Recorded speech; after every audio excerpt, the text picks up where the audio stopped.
नमस्कार, सत श्री अकाल, अस्सलाम वालेकुम। मैं हरविंदर सिंह और आप देख रहे हैं हमारा channel property updates, property mall.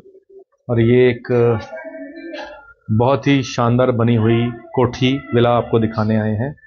बाहर इसके गाड़ी की पार्किंग है, गेट बाहर को भी खुलता है, अंदर को भी खुलता है, ताकि गाड़ी लगने के बाद आपका गेट जो है वो बंद हो जाए। और इस तरफ घर के बाहर ये जो डिज़ाइनिंग की है, इसमें जैसे गुलाब लगता है इस तरीके से ग्लास के अंदर लगाया गया है। बड़ा शानदार चीज़ है और ये लेटेस्ट है आज की डेट में। तो प्लस जो नीचे इसका पाया है उसके ऊपर भी डिज़ाइनिंग कर रखी है, ये भी बहुत अच्छी चीज़ है। बाहर से रेलिंग है और सीढ़ियाँ हैं और यहाँ पे ग्लास दिया गया है, जाली का दरवाज़ा है। और आइए अंदर आइए। एंट्री के ऊपर ही यहाँ पे आपका सोफ़ा लग जाएगा एल शेप। और ये पार्टीशन आजकल ट्रेंड है कि किचन की ड्राइंग एरिया से पार्टीशन करने के लिए इस तरह से वुड का यूज़ होता है, पैनल का यूज़ होता है। तो यहाँ नीचे इसके भी लाइट्स लगाई गई हैं ताकि रिफ्लेक्शन इसकी अच्छी आ जाए। और ऊपर डाउन सीलिंग भी हो रखी है और किचन काफ़ी स्पेशियस यहाँ पे दी गई है। मॉड्यूलर किचन जो है वो यहाँ पे दी गई है और सिंक है और हर चीज़ यहाँ पे जो लेटेस्ट आजकल ट्रेंड चलता है वही है। चिमनी की प्रोविज़न है, यहाँ गैस की पाइपलाइन डाल दी गई है।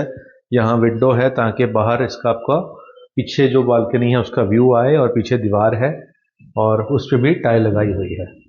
अब ये 2 बेडरूम ग्राउंड फ्लोर पे हैं। एंट्री के ऊपर ही इसका थोड़ा नक्शा थोड़ा डिफरेंट है, नॉर्मली ऐसा होता नहीं है।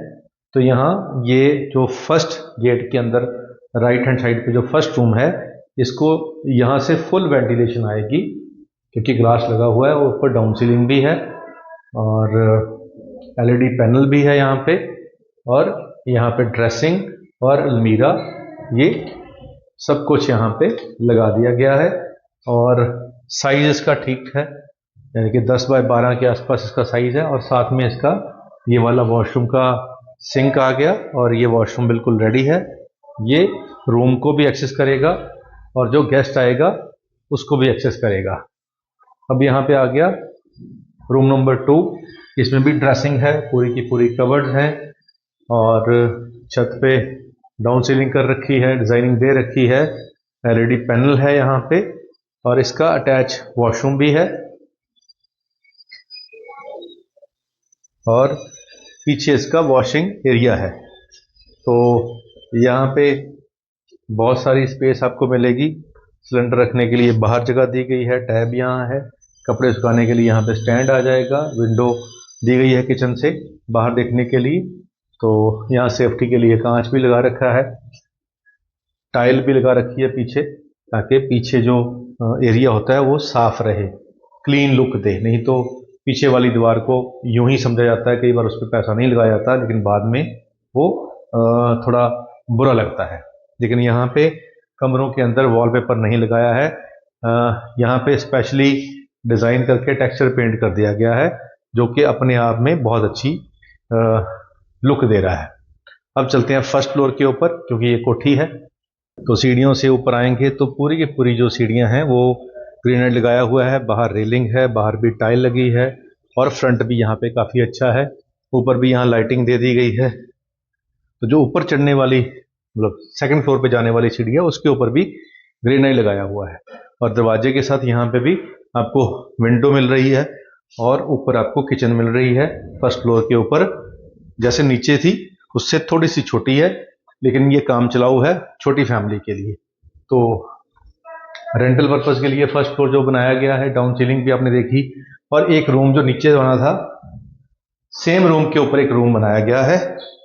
और यहाँ पे बेड जब लगेगा तो उसके साथ में यहाँ पे ड्रेसिंग दे दिया गया है, यानी कि बेड अगर यहाँ लगेगा तो साथ में ड्रेसिंग, और इस तरफ आपकी स्लाइडिंग कबर्ड दी गई है और एलईडी पैनल भी यहाँ पे दिया गया है। तो छोटी फैमिली के लिए, एक हस्बैंड वाइफ और बच्चा अगर छोटा हो उसके लिए सफिशिएंट है। इसका अटैच वॉशरूम नहीं है, बाहर से इसकी एंट्री है। तो ये यहाँ पे बाहर से आपको व्यू आएगा इसका, और वेड़ा साथ में है।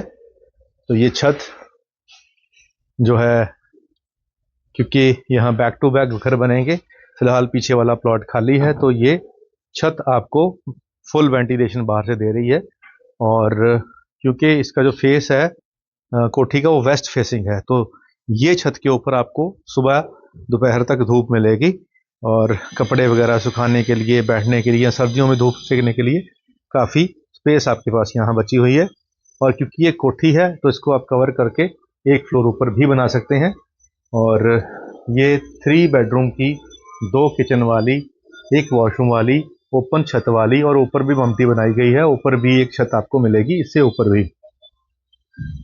तो अब यहाँ पे जो प्राइस आज की डेट में चल रहा है वो 70 लाख रुपया चल रहा है। लेकिन इसी ही गली के अंदर, इसी मोहल्ले के अंदर आज से 1 साल पहले 45-40 लाख की कोठियाँ बिकी थी। अब 1 साल के अंदर आप देखिए 45 से सीधा जंप मार के 30 लाख बढ़ गया, और 75 लाख आज की मार्केट में डिमांड होने लग गई। इनकी 70 है, मतलब ये 70 लाख। अब इतना फर्क जो आया है 1 साल के अंदर आया है, और जिस बंदे ने 1 साल पहले प्रॉपर्टी मिस कर गई वो आज पछता रहा है, क्योंकि ऑलमोस्ट डबल के आसपास का रेट हो चुका है। अब ये इतना कैसे बढ़ गया, बहुत से भाई साहब नीचे कमेंट भी लेते हैं कि आग लगा रखी है, डीलरों ने लगा रखी है, बिल्डरों ने लगा रखी है।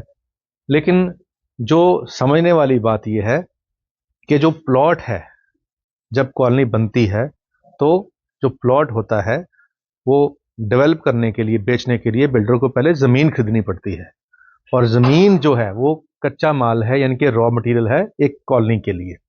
तो ज़मीन का जो आज से इस साल पहले का रेट था वो 1.5 करोड़ रुपए था, आज वो 7 करोड़ रुपया हो गया है। तो ये आग किसने लगा दी?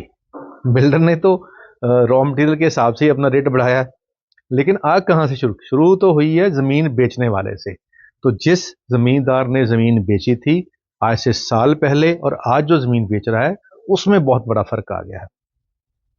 क्योंकि सबको समझ आ गई है कि ये प्रॉफिट का बिजनेस है, सब इसमें प्रॉफिट कमाएंगे, तो ज़मीन बेचने वाला सोचता है कि मैं क्यों पीछे रहूं, तो वो अपना रेट अब बढ़ा रहे हैं। तो उसी हिसाब से ये मार्केट बढ़ रही है, और आने वाले समय में इसमें कम होने की कोई चांसेस नहीं है। अगर आप आज भी ले लोगे तो साल के बाद आपको लगेगा कि मैंने तो बहुत सस्ती ले ली। जैसे इसी इलाके में जिसने 1 साल पहले उसको लग रहा था कि 45 लाख तो बहुत ज़्यादा है जी, लेकिन आज वो लग रहा है उसको कि यार बहुत सस्ती ले ली मैंने तो प्रॉपर्टी में अगर आप अच्छी जगह पे प्रॉपर्टी लेते हो तो आपको साल 2 साल के बाद फील होता है कि हमने तो बहुत जेन्युइन प्राइस पे तब ले ली थी।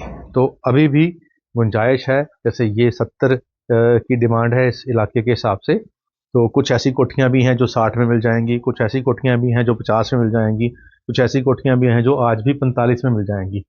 लेकिन वो लोकेशन का फ़र्क होगा। जितना जितना आप इंटीरियर में जाते जाओगे, जितना जितना आप शहर से दूर जाते जाओगे, जितना जितना आप कैटेगरी वाइज लोअर एरिया में जाते जाओगे, तो वहाँ पे प्राइस आपको कम मिल जाएगा। तो हमने 80 गज की पिछले महीने ही कोठियाँ बेची हैं 28-30 लाख की रेंज में, 80 गज की सिंगल स्टोरी बनी हुई। तो वो भी आज की मार्केट है, लेकिन वो कैटेगरी वाला जो एरिया है वो थोड़ा डिफरेंट होता है, तभी वहाँ पे प्राइस सस्ता होता है। अगर हम पॉश एरिया की बात करें तो प्राइस आज की डेट में सभी जगह 70 और 75 के बीच में चल रहा है, अच्छी लोकेशन के ऊपर। तो बाकी आपकी मर्जी है, अगर आपका जेब सूट कर रही है तो आप इसको ले सकते हैं, नहीं तो आप अपना ट्रैवल टाइम बढ़ा सकते हैं, थोड़ा आगे जा सकते हैं। अगर आप अपना बजट नहीं बढ़ा सकते तो उसके लिए भी हमारे चैनल के ऊपर बहुत सारी ऑप्शन है, हमारे ऑफिस हैं, आप आइए, आपको और भी चीज़ें दिखा देंगे जो जो आपके बजट में आएगा, वो उसमें से जो आपको अच्छा लगे आप ले सकते हैं। और एक शेर जो याद आ रहा था, मेरा दुख देर से खुला मुझ पे, मेरा दुख देर से खुला मुझ पे, खुद पे रोना पड़ा दोबारा मुझे। मेरा दुख देर से खुला मुझ पे, खुद पे रोना पड़ा दोबारा मुझे। इतनी सैर की तेरे साथ ख्वाब में, इतनी सैर की तेरे साथ ख्वाब में, थक के सोना पड़ा दोबारा मुझे। तो कई बार तो हम ख्वाबों में ही घूमते रहते हैं इतनी जगह पे, और बाद में कहते हैं कि थक गए इतना घूम के, चलो दोबारा सोते हैं। तो ये उन लोगों के लिए है जिनको नींद पसंद है। तो ये जो इलाका है ये शहर के बीचों बीच है, सेक्टर 127 है। इस तरफ 200 फीट नई आने वाली है, पीछे ऑलरेडी एयरपोर्ट रोड चल रही है, इस तरफ लंदन रोड है और ये बीच का सेक्टर 127 का पार्ट है। तो इसीलिए यहाँ पे प्राइस जो है 70 लाख डिमांड हो रहा है। 3 बेडरूम 2 फ्लोर की, ऊपर 1 फ्लोर बना हुआ है हाफ और नीचे कंप्लीट बना हुआ है। और ये जो कोठी है ई वेस्ट फेसिंग है और गेटेड सोसाइटी के अंदर है और 70 लाख इसकी डिमांड है। उम्मीद करते हैं ये वीडियो आपके काम की होगी। आज के लिए इतना ही, मिलते हैं अगले बार एक नई वीडियो में एक नई जानकारी के साथ। धन्यवाद।